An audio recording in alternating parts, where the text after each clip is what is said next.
Hello, I'm Chris, aka The Dark Wall, and welcome to GameWatt, where, oh my god, the studio's on fire! Oh, sorry, I seem to have misunderstood.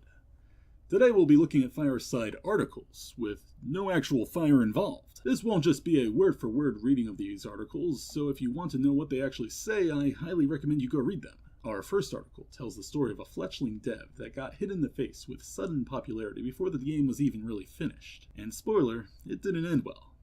How not to cope with unexpected Let's Players. A compiled list of what not to do when your game hits the limelight in early access, by the user formerly known as Buff, or Blake if you prefer human names. The creator of Project Wheels woke up one morning to find 300 notifications and a video with 3 million views and thousands more by the minute.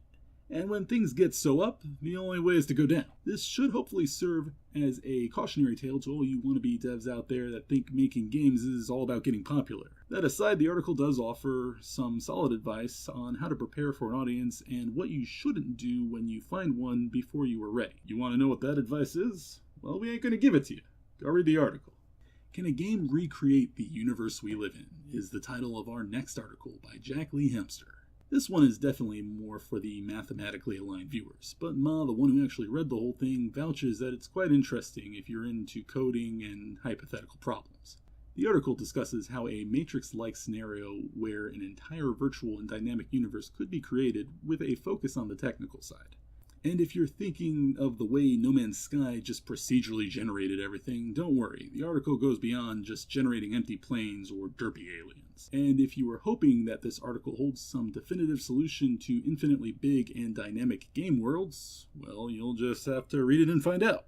Our next article, Beatboxing and Ninjas, is the first in a series by Hono, a beloved gamejolt user, that is taking a retrospective look at relatively unheard of games from times gone by.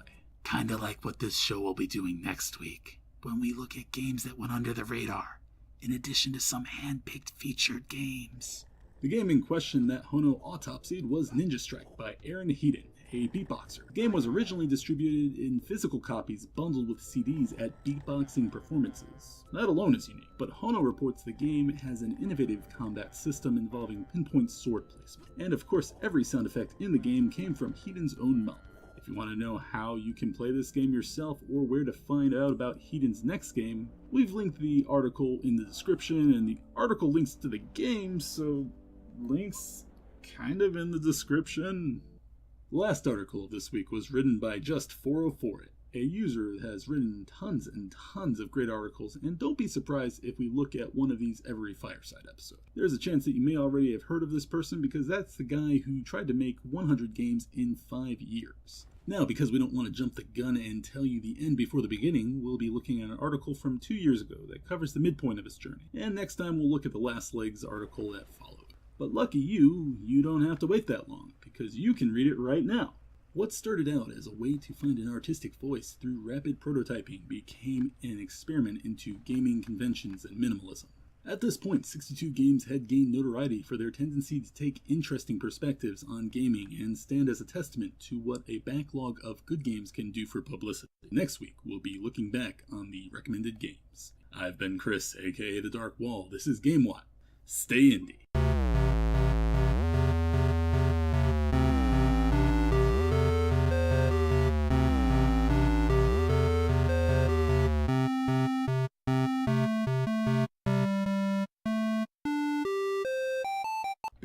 Blah, blah, blah, blah.